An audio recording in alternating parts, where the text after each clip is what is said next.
Okay, so then a related question to that is, do I need to take a medical terminology and anatomy course? Well, you don't have to. It's highly recommended uh, because basically, just like we said, if you're going to be that translator and you're translating the medical record into codes, well, if you don't know the first language, it'd be like someone saying, Lorraine, you're now going to translate Spanish into French. You're like, okay, wait a minute. I got to brush up on my Spanish first, and then I'll work on learning French. And that's what new medical coders are doing, is they're learning two languages. They're learning the first one and they're translating into the second. So yes, we highly, highly recommend a good medical terminology and anatomy course.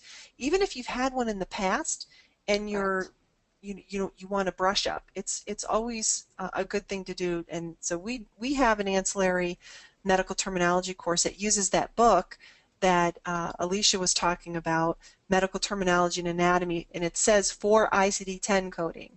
It's the only manual, or the only textbook, I should say, for medical terminology written by coders for coders. Right. So here's us talking about that. All of our info/sales pages on CCO, by the way, have a little introductory video that Boyd, pulled out of us, so you can watch that and hear pretty much everything we're saying right now. But just take a look at that, and you'll see that it's definitely worth it. But you can talk a little bit about the medical terminology, Alicia. When people would call and ask me and say, well, I just don't think I need a medical terminology and anatomy. Like, I took it a long time ago. I had it in high school. I had a health occupations class.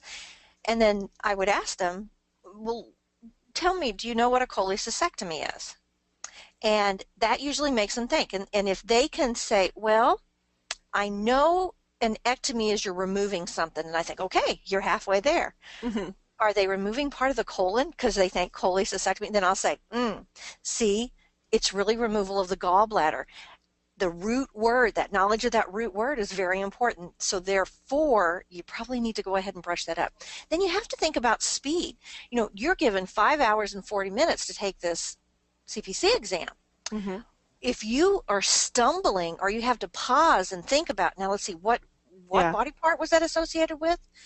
You're shaving seconds, to your time. Good point. And so Yeah. you want to be savvy. You want to Mm-hmm. give yourself all the advantages.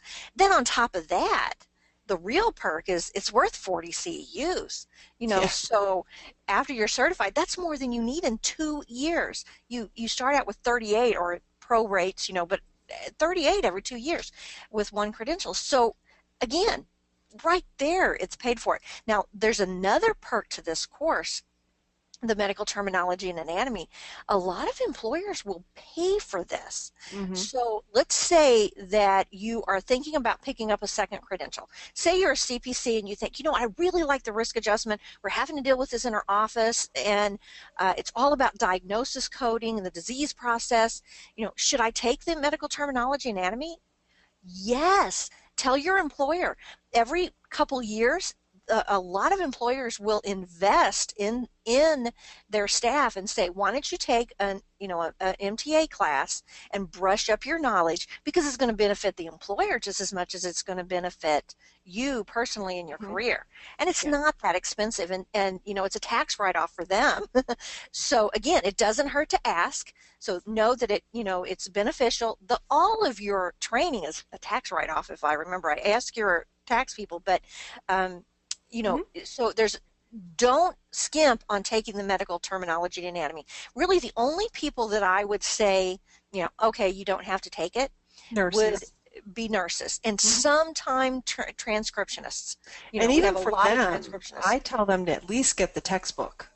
Maybe you don't need the Yes. course where you hear, us lecturing on it, but get the textbook, because the Right. textbook is written for coders by coders. They tie it into, the ICD-10 coding system. So Right. it's definitely worth having on your bookshelf to, do a refresher. I was Um, talking to an RN today, and again, RNs have had the medical training and everything in there, but a lot of RNs are all about documentation now. And mhm. so she was wanting to do something else, and she said, I think I want to take the MTA course. She goes, Mhm. of course I know, but that's exactly why. she wanted And to that's take what it. I was going to say. Now with this new credential, the CDEO, that is clinical. It's like on the inpatient side, they're called CDIs, Clinical Documentation Improvement Specialists. They need to know the disease processes really well because they're basically querying the physician, trying to pull out information that seems to be missing from the medical record. So they have to have this clinical understanding. So you got to start with medical terminology to even understand that, and anatomy and physiology. So, and we're working on a pathophysiology course as another ancillary course to help support these new types of roles that coders are getting into, the CDEO, the documentation improvement specialist, the risk adjustment coders. They really need to know or I should say, the more they know about the clinical side, the better abstractors they are. They know how to Right. go right and find it. They see Linisopril, they go, that's a high blood pressure medicine. I didn't see a diagnosis for that. Let me check real quick. Oh, there it is, buried. But because you were digging for that little gem, you found it. It makes you a better abstractor. Did I get there? Am I getting better at explaining risk adjustment? Yes, yeah. We're That's we're going to con- be my next it's credential. not that we're not converting her. We used to joke back several years ago when we started that she was all about CPT because her, E&M, she'd been teaching that forever and she was so good at it, and that she was all about CPT and I was all about, diagnosis coding. But it's changed. Yeah. She's coming over to the Well, and I have to say, I love ICD-10. yes, it's The much easier change than from her. 9 to 10, I just love the logical layout, and it really Yes. appeals to me. But so Donna's asking, is the AMP textbook updated yearly Hmm. alongside the ICD-10 manuals? Yeah, maybe every other year. It depends on the publisher, and how many changes. But I think we're up to the third edition now with that The book. previous edition didn't have the pharmacology chapter or the Mhm. pharmacology insert. It's not really a chapter, it's like 3 or 4 pages, but they Right. didn't have that knowledge in there. And it's so important to be savvy with that. Hmm. So they keep doing a little bit of improvement, but this is a really good publication Yeah. that a lot of universities use this. We used it at the college that Hmm. I taught at. And Lupita is asking, I went to college for an associate's degree in billing and coding and plan to get both credentials. Do you think getting both credentials is worth it, or would CPC work for both? We are big believers in multiple credentials.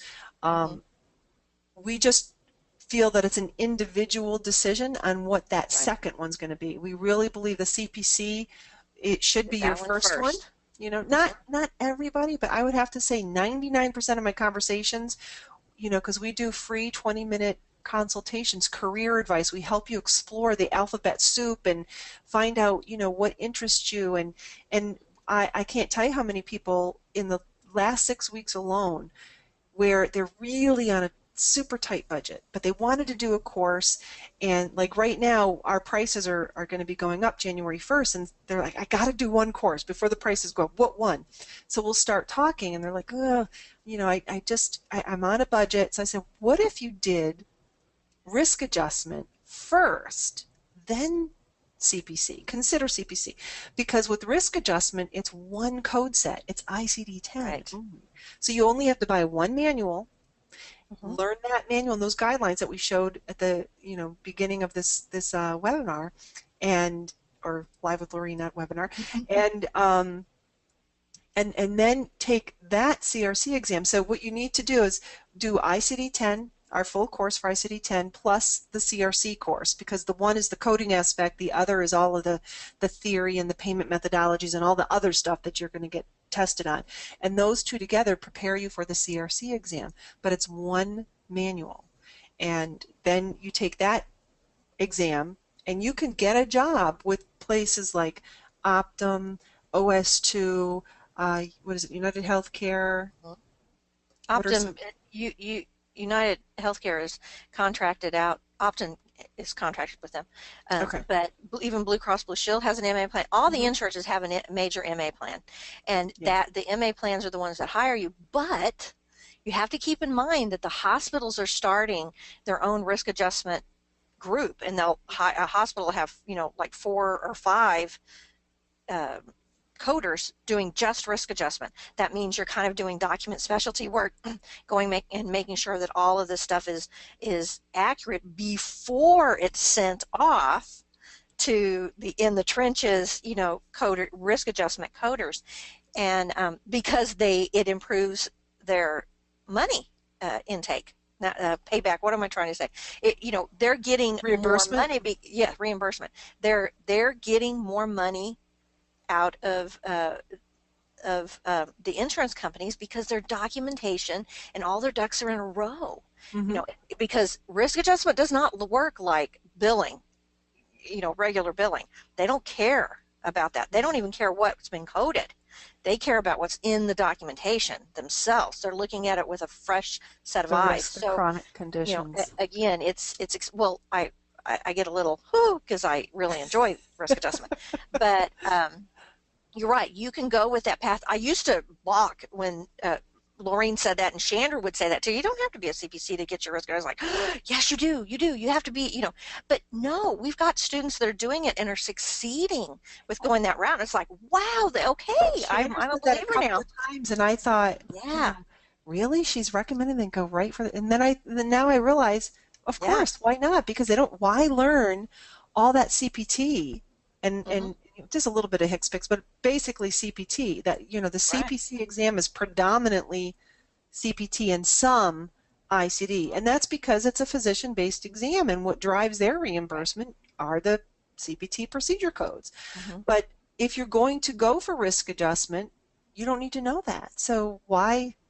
But maybe it's important to know what it is and have a familiarity with it to be a good coder, in my opinion. Correct. But do you need to know it to the nth detail? No.